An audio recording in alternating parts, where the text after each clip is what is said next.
Welcome back to my channel. My name is Nayri, also known as Wedding Fashion Expert. This week, we are talking about a subscriber requested topic on how do you know that you've truly found your wedding dress?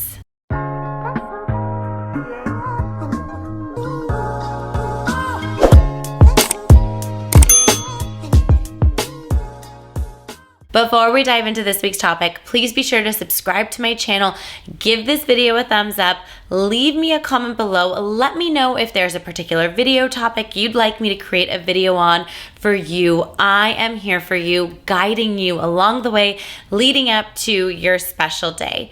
For those of you that are new to my channel, welcome. I am so honored that you have found me. I am, of course, a wedding fashion expert, stylist, buyer, wear so many different hats at LOVELLA Bridal, located in Los Angeles, California.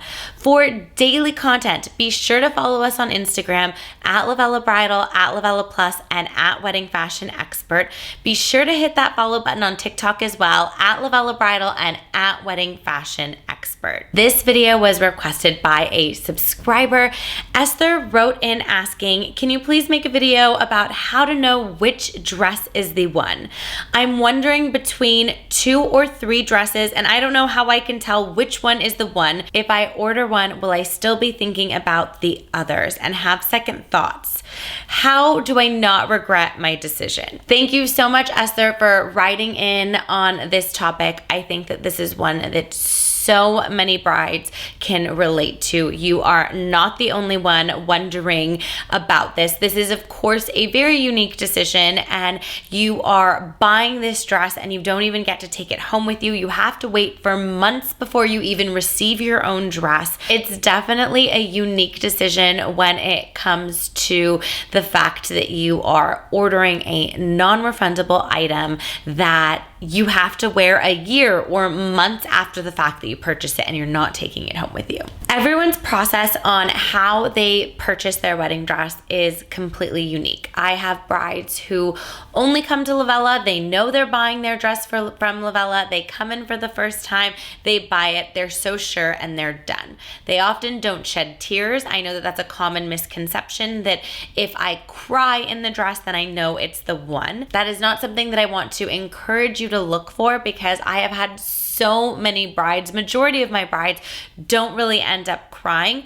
I would say that if you don't get emotional in daily life, your wedding dress is not going to necessarily make you emotional all of a sudden. If you are a very emotional person in life, then yes, perhaps your dress may make you cry, and that's a beautiful thing. But for those of you who don't cry in a wedding dress, please don't feel that that is the sign that you need to wait for. The best advice I could give you for being able to identify which dress is the one. So for Esther, in your case, you said you had several dresses that you're interested in. A lot of people will line up the top 3 dresses. What are your top 3?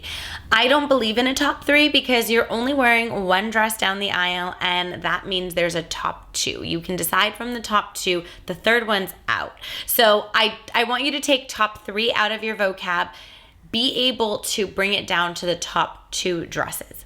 Then what you do, you go back and forth between those 2 dresses until you're able to identify which dress makes you feel the most beautiful and confident and excited to walk down the aisle in. You see, these dresses, they set the tone of your wedding day, and you might be thinking I'm crazy, but your hair, makeup, your dress, all of that sets the tone for your day. It's how you look, it's how you feel. And imagine yourself on a night out where you've worn something that you feel really beautiful and confident in. You walk a certain way, you talk a certain way, your demeanor exudes confidence and beauty because you genuinely feel confident and beautiful and excited and happy, and it just really sets the tone. So the second you zip up your dress, or lace up if you have a lace up back, the second that dress is on you, that's going to set your tone, your energy throughout your day. So I want you to go between the top 2, make that decision, go back and forth between those dresses as many times as you want. Please do it without accessories. I just want you to focus on the dress dress. I want you to love the dress for what it is. I also encourage you not to start dissecting every single aspect of the dress. I want you to look at the full vision. It's very easy as you're dress shopping, you're very close up to the mirror and we notice every little detail and our eye can get fixated on certain things. I want you, if you notice that you're getting fixated, I want you to close your eyes, reopen them, and have a fresh look. If you feel really overwhelmed in the moment, maybe the best thing to do is to step away and come back. However, I want to make it very, very clear. I do not believe on sleeping on the decision. I have to go home and sleep on it. Sleeping on it is not going to help you decide. That's overanalyzing. You're zooming in on photos, and oftentimes a wrong decision could be made. So I want you to actually step away. Don't think about it. Don't even look at the photos. Come back in store, put those dresses on, and go with how you feel in the moment. Oftentimes when brides step away to sleep on it, they overanalyze, they make their decision, they don't try the dresses back on, but then they regret the decision later down the line. So keep in mind, I get to see brides towards the end after they've been through alterations, and I have had so many brides, this is probably the biggest regret, is they were down between the last top two dresses and they ended up picking the dress that was least expensive and not the dress that they genuinely loved. Even if it was a $200 price difference or a $2,000 price difference, whatever the price difference is between the dresses, I promise you, you cannot put a price on feeling beautiful and confident in this wedding dress. So if it means that you pay more to love the way you look and feel, please do that, because every dollar is a waste of money if you're walking down the aisle in a dress you don't love and a dress that you don't feel beautiful in. To the point where I have had brides buy the dress that's maybe less expensive, or the dress that their mom wanted, or the dress that the friends pushed them to purchase, right? Whatever the reason was, they bought that dress. And in the end, I have had so many brides buy the sample or rush order the dress that they originally loved. So now they have bought two dresses and spent even more money than if you had just spent the money on the dress that you genuinely loved. In a perfect world, the dresses cost the same and you don't have that competition. In a perfect world, all your guests love both dresses, so there isn't a bias in any which way that's going to pull you in the direction. Try your best to have the mental clarity and the capacity to see straight and really weigh out the pros and the cons of each dress in a very collective way, not dissecting every single item on it. You also know it's your dress when you aren't making a lot of changes to it.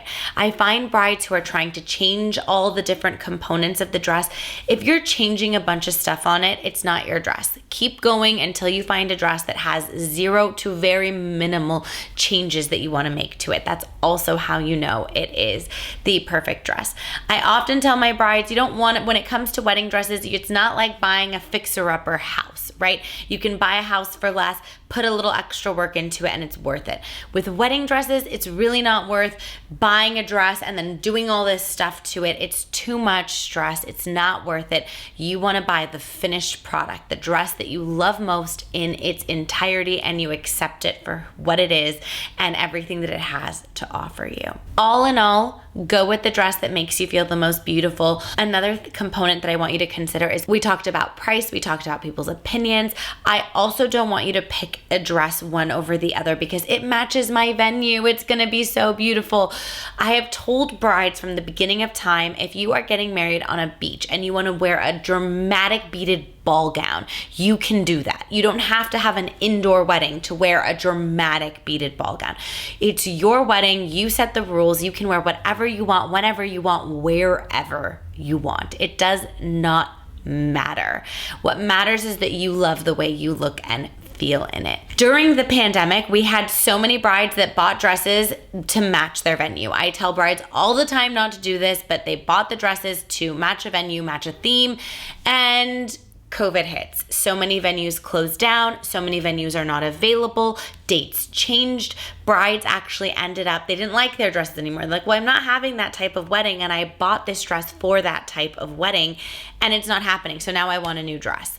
So I promise you, no matter what, go with the dress that you in your heart and soul love. Forget about any of the external factors, because you just don't know what's going to happen in life. And what if your venue does change?